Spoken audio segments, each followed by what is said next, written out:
Hello and welcome to the Centre for Brexit Studies YouTube channel. Today we're joined by our researcher David Hearne. So David, the Institute for Government has warned that the Prime Minister's 5 tests for relaxing lockdown is not enough for a long-term exit strategy. What are these 5 steps and what measures could we expect to be put in place before lockdown is eventually lifted? So the 5 steps are, first of all, the NHS must have capacity to provide critical care across the UK. So not just in one region, but across the UK, in every region and nation, there must be capacity to provide critical care. To a large extent, it appears that test has been mostly met.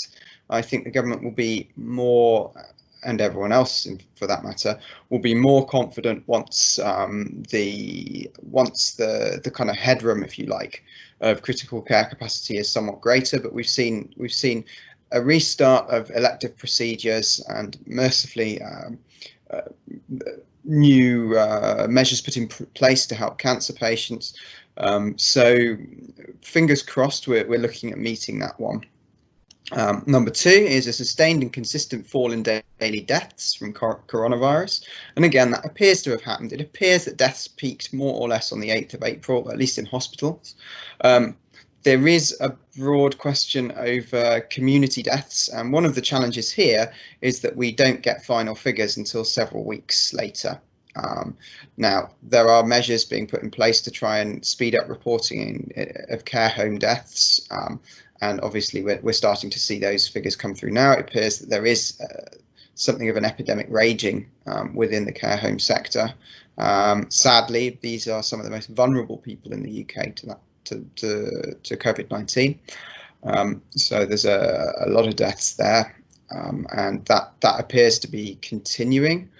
But wider community deaths, we really don't know until much later on, when the ONS finally published data based on death certificates. Now, the challenge there is that death certificates, obviously you've got a while to register a death, and everything needs to be collated, etc. So we're really looking in the rearview mirror 2 or 3 weeks ago. That's a challenge. Third, the rate of infection has decreased to manageable levels across the board. So that involves the R number, essentially RT, being below 1, such that if it remains there, the infection should eventually peter out. That has been achieved via the lockdown measures. The problem is that the moment you release lockdown, then that number has the potential and probably will shoot back up. So we really need to ensure that we put in place long-term measures to ensure that key number, the infection rate, remains low over a long period. Fourth, operational challenges, including testing and PPE, are in hand, with the supply able to meet future demand. That's clearly not met. We know that there are ongoing problems with PPE. There are still ongoing problems with the provision of PPE in hospitals, let alone in community settings. So there are big challenges there, huge issues for the government to face, and that will take some time, I think, to get under control. Finally, they want to be confident that any adjustments do not risk a second peak of infections that will overwhelm the NHS. Now, it's difficult to, that's probably the most difficult one to talk about meeting, because you never really know what the second peak might look like. You don't know when it's going to happen, and a lot will depend on the infection rate. Unfortunately, it takes some time from the start of an infection epidemic to get to the point where we have sufficient numbers going into hospital to say, actually, this is a huge problem. By the time you slam the brakes on, which is what we saw on the 23rd of March, possibly slightly earlier if you want to talk about the social distancing measures that were implemented. So by the time you slam the brakes on, the situation has already spiraled out of control. You don't start to see a change in the death rate for at least 3 weeks, after you've introduced measures, and probably quite a long time after that. So that's a huge challenge, getting that one right. I think people who think that suddenly we're going to lift lockdown and go back to life as it was before, I think that's just not going to happen. We will be moving to what you might call a new normal, a different period, a different way of living that will go on for a long time. And I think that people need to be aware of that. Unless this infection peters out of its own accord, which is, I suppose, possible but unlikely. Nothing that I've read suggests that would be the case. I'm not an epidemiologist, so I'm not an expert on that matter. But from what I've read from people who are experts, nobody realistically thinks that that's going to happen over the medium term. So we're looking at a longer term package of measures that will have to continue probably for another year at least. So the Education Secretary, Gavin Williamson, has said that schools will reopen, but in phases. So surely it's going to be quite difficult for them to decide which pupils and age ranges should go back first. Yes and no. So schools provide two key functions. One of them is, this is obvious, educating young people. But the other one is a childcare function. Schools are, as well as being places of education, schools are also day-long childminders. Now, older children do not need childminding in the same way. So there is potentially scope to say, actually, primary schools go back first and secondary schools go back later, because you can leave a 15-year-old in a house on their own all day. Now, depends how many 15-year-olds you know, but maybe you shouldn't. But that's a totally different issue.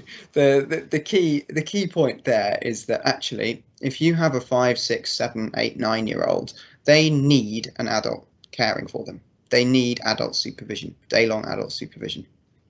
And during the day, that typically happens at school, which allows parents to go out and work. Once you start talking about secondary school children, especially older teenagers, that imperative is no longer there. There is a different imperative for secondary schools, which is why I think that secondary schools will look to probably the education department, but if left to schools, they would look to prioritise years 10 and year 12. Year 11 and year 13 have already left school. Obviously, they would be looking at doing GCSEs and A-levels this term. That's not going to happen now. But they have completed their school year. They have finished any work that they were going to do. So there is no reason for those year groups to return to school. Year 10 is naturally the year before GCSE. So that's the year group that will be taking their GCSEs in 12 months' time. And obviously, that's a critical period of their education. Year 12, for exactly the same reason, they are going to be taking A-levels in around 12 months. And so both of those groups are groups that you'd want to prioritise. The intermediate ranges are somewhat different. So, you know, there's perhaps less concern over years 8 and 9, for example. So Labour leader Sir Keir Starmer has warned ministers that poorer pupils are suffering most from school closures, and the Sutton Trust latest figures show that schools in the most deprived areas, more than a third of pupils have no access to home technology or Wi-Fi. So what impact could this have long term? And could this time away from the classroom have an effect on their futures then? Yeah, I mean, look, that's a statement of the obvious, right? We know that poor pupils suffer most. Why do they suffer most? Because they're more likely to be living in overcrowded environments. They're less likely to have supportive parents, although many, of course, do. But they're certainly less likely to have parents with the time to go over and homeschool them. They're more likely to be from backgrounds where there are underlying challenges. So all of those are really big issues, and the longer it's well known that setting homework is an example of this. Homework benefits better off and on average smarter children the most. Why? Because they have the resources on average to make the best use of it. They have the resources and and the wherewithal.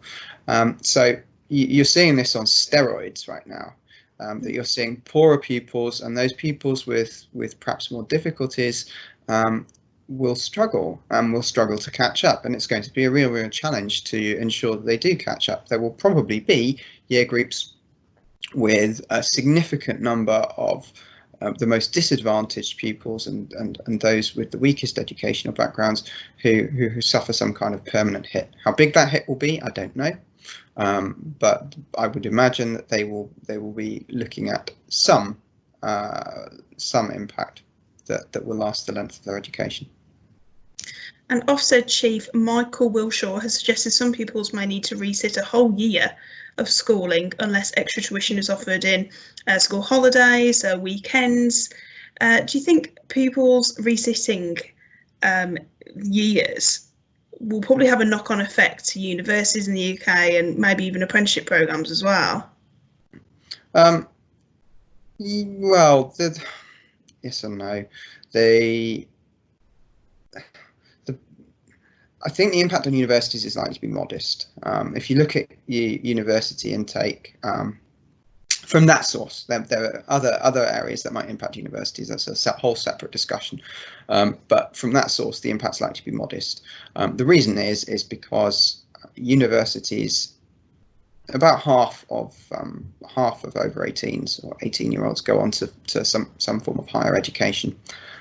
So you're talking about selecting from that half of the distribution of results. Now, almost by definition, that's looking at mostly the upper half of those results. And as we've already discussed, those are the pupils who are less likely to be severely affected. I'm not saying there'll be no effect. I'm not saying their education won't be hampered. What I'm saying is that those effects will be smaller for students in that half of the distribution, and especially once we start looking at younger years, there's much more scope for that to be made back up over time. For those who would otherwise not go on to HE, that's where I think you're going to see some kind of long-term hit, because it will be very, very difficult to catch up what's been lost. You know, that's simply a truism, and as I've said, it's well known that those from poorer backgrounds, more challenging backgrounds, suffer the most out when they're unable to go to school. So yeah, those groups are going to have real issues. What effect that will have on apprenticeships is more difficult to say, because apprenticeships are typically practical. So there might be limited impact from schooling. It will depend on exactly the sectors and so on and so forth. But yeah, I'd anticipate a permanent shock, if you like, to educational outcomes for that group. Thanks for joining me, David. All right, thank you very much.